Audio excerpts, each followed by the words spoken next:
Hello and welcome to another video lecture for the course CC206. So here on this video, we'll talk about things about mobile application development. So previously we'll talk about web development. Now we'll focus on mobile application development. So here are the topics that we'll be discussing on this lecture. So first, we will discuss the history of mobile applications from the first mobile apps and then the different platforms or the common platforms that we've been developing mobile applications. And then next, we'll go to the basics of mobile applications. So we'll talk about the two different platforms, the development platforms that we're commonly developing. And the next is a list common mobile applications. Maybe you're familiar with this. And then last is I'll present you the tools to make mobile applications. So specifically for different platforms. So now let's move on to the first topic, so which is the history of mobile applications. So now let's talk about the first mobile application na available sa user. So this was produced and introduced to us in 1994, or the first smartphone, was produced in 1994, and it has over 10 inbuilt applications. So before we have our smartphone, our Android smartphone or iPhone or iPads.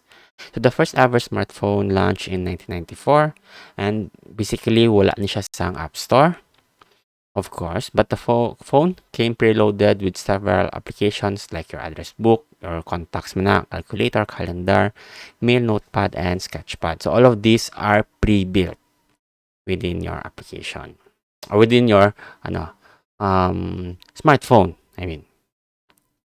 So all of these, so ang nag-develop ni is ang company nga nag-produce ng phone or third party man na nag-produce ng phone. And as if you have experienced this game, which all games use the snake. So those were actually games, and those games are applications or mobile applications. So earlier, a few Java games, which is a calculator, a monthly calendar, were all that came under the category of mobile apps. So all of those applications and games are made up of Java applications. So hindi pa na siya ginatawag na Android applications. So Nokia is still remembered for its famous snake game on some of its earliest phones. So if you have handled the earlier na versions ng Nokia, Nokia 3320 or above, so all of those came with the Java applications. So, and then, once na-progress na ang smartphones, and then there's the time that there was a QWERTY keypad in your phone. So in 2002, RIM lifted the game of smartphones and mobile apps with the launch of the BlackBerry 5810. So this phone was integrated with the innovative concepts of wireless email. So a lot of preloaded features for this phone included small arcade games, ringtone editors, calculators, calendars, to-do lists, sketchpads, and so forth. So all are ancestors of the apps we all know and love today. So lulo pa ni isa sa mga modern apps na ginagamit as subong.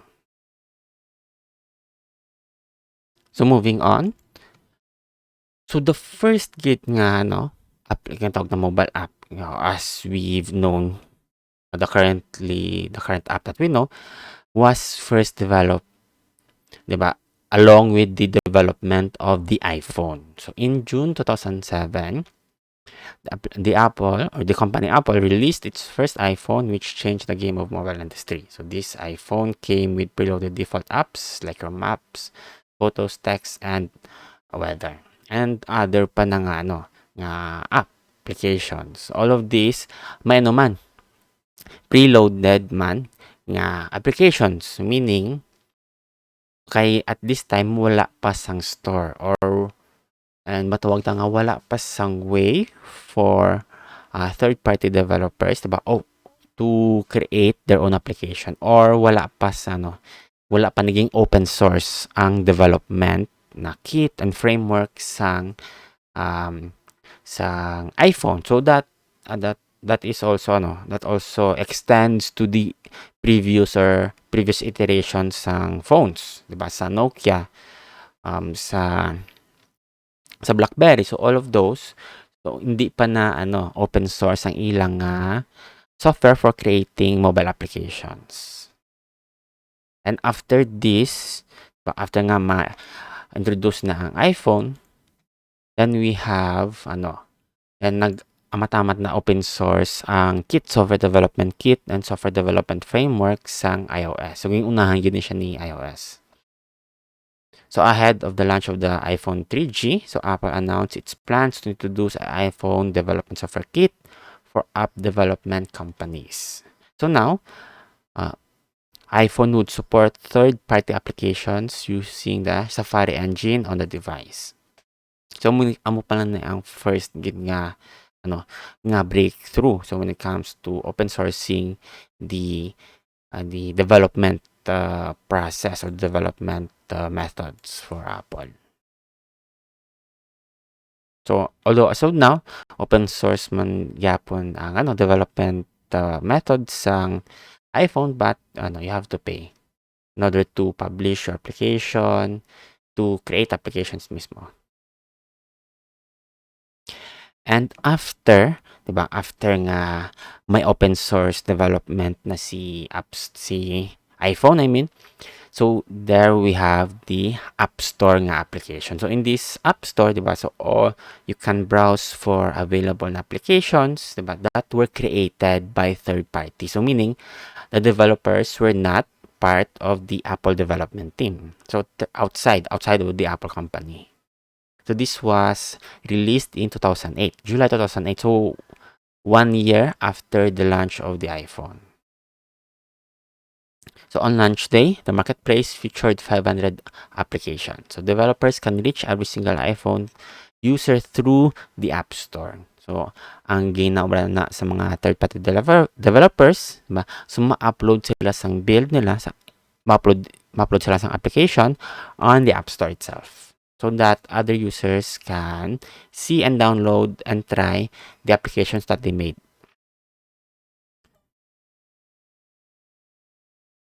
So, and as the iOS or iPhone applications, started to gather users, diba? Doon na mata-mata engganyo, nagsunod man si Google.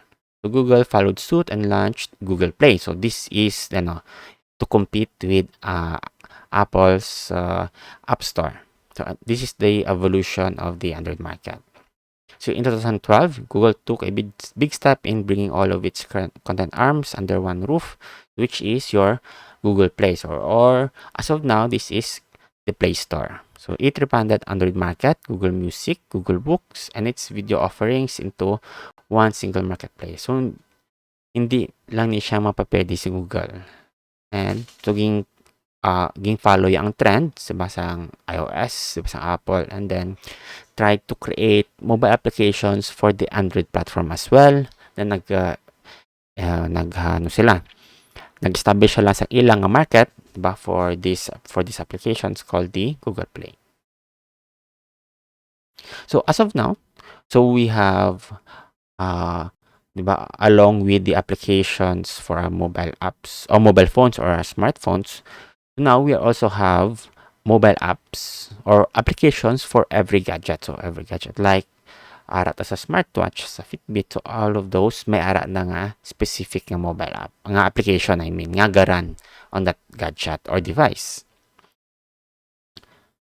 So, and aside from that, so sa tablet may ara naman sang applications or personal computers, gaano naman access naman sang applications. So in fact, few apps became a bigger hit on bigger screens. So apps started to reaching millions of downloads in few days.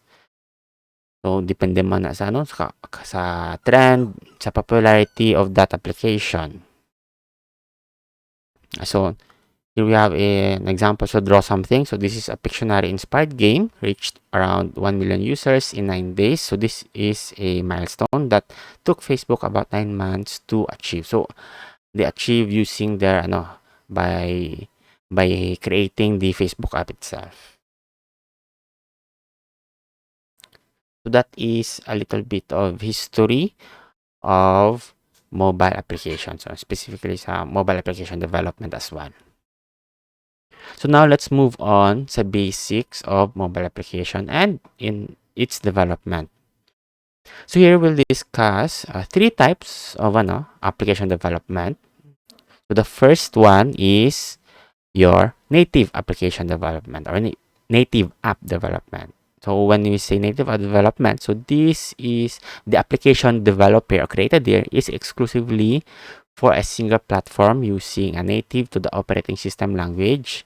So this is called a native application. So this application, diba, ang source code siya is used to create an application only for a single platform. So for instance, to develop a native app for Android, for the Android platform, so you have to use Java or Kotlin na language. And then likewise, for iOS, so for your iPhones, so you have to use Objective-C or Swift na programming languages. Then those, so do limited lang. So platform specific lang siya si native app development. Meaning, the source code or the build for this application cannot be installed on other platforms, diba? Nga hindi supported.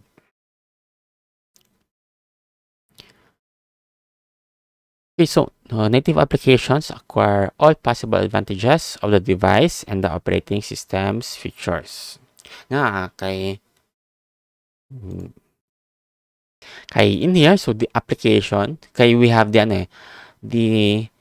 ang native nga codes, diba? Matawag na native nga codes.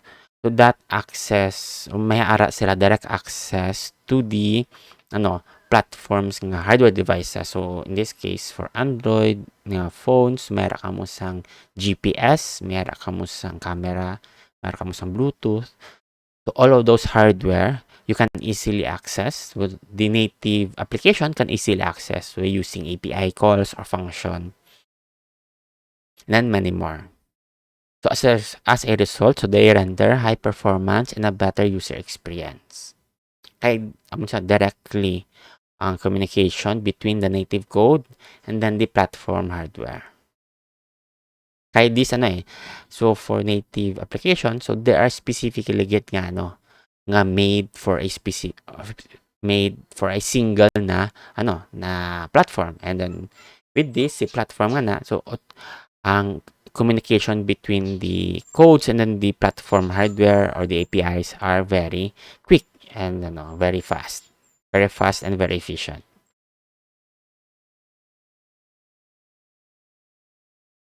So mostly si native application development ni siya matawag siya nga costly.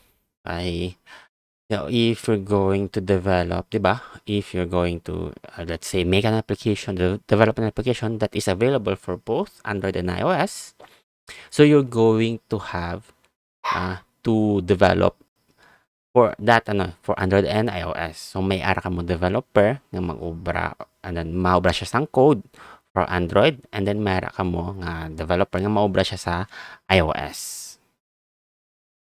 So for product owners man, so for going into business, so that is going to be costly. So another reason is that to run an app on multiple platforms requires developing and maintaining an application for each platform separately. So that's that.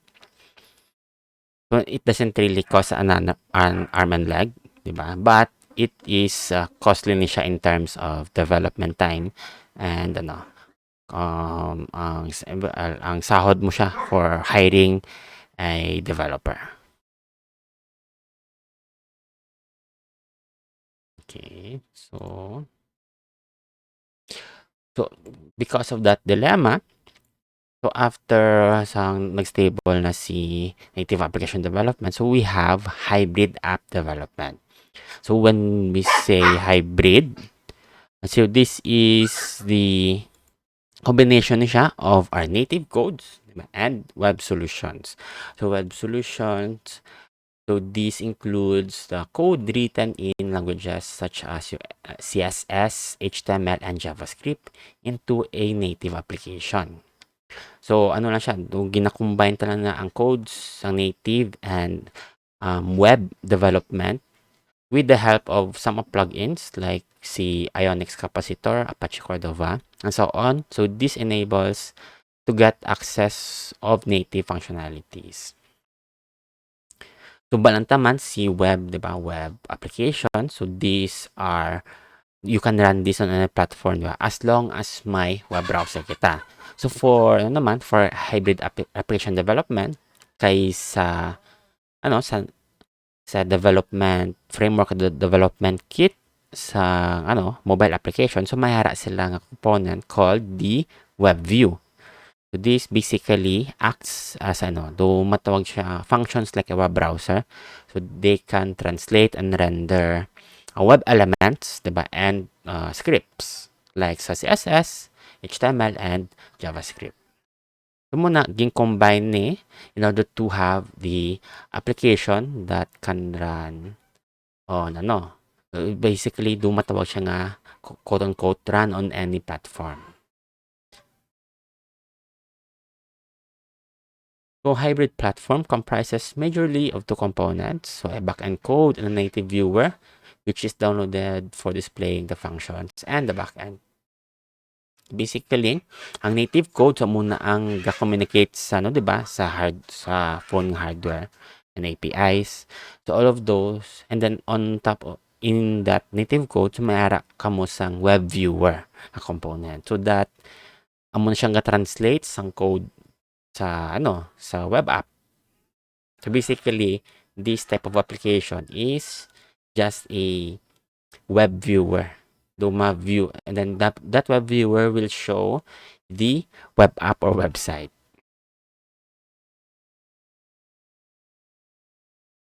So with hybrid app development, so the code is written only once, and the same code can be utilized for multiple platforms. So this code written only once. So this is basically your web app codes or your front end codes.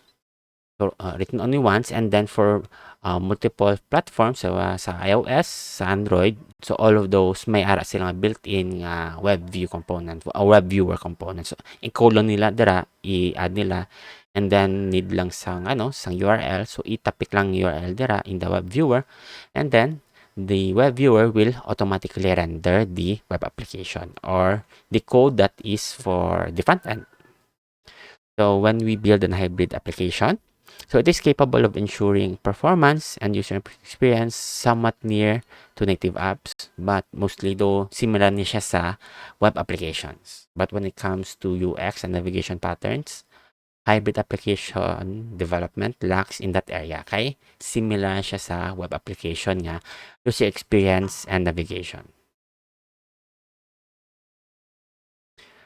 Okay, so after sa introduction of your hybrid application development, then we have cross-platform development. Now you may be confused on what is the difference between hybrid application development and cross-platform development. Kay ang target man sa cross-platform development is code shareability, which is present on our mobile application our hybrid application development. So with cross-platform app, so this approach also allows developers to write the code once and reuse it for different platforms. Kung na-mention ta sa hybrid application, diba? So the code, the web app, or the front-end code that is rendered, diba, is being handled by the web viewer na siya. So sa specific nga platform for Android and iOS, so you have to write that code for the web viewer. Now for this cross-platform development, so all of the ang namin niya nga write code once is write code once again. So you will only use one code, diba? That is and that output of that code or source code or your project will output, diba? Will output a build, diba? Or a mobile app that is compatible on Android and iOS. So this one is literally gina siya write code once. So it is best approach for low-cost custom apps with secure, stable, and easy to maintain iterate features. So for kung this is popular sa mga businesses, so if they want a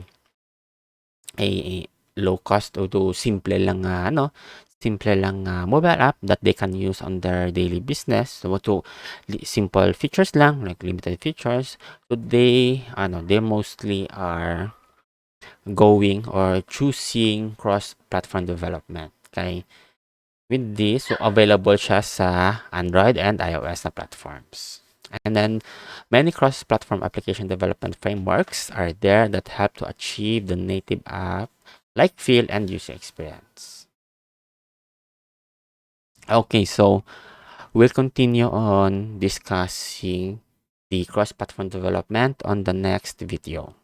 Okay, so thank you for watching and see you on the next video.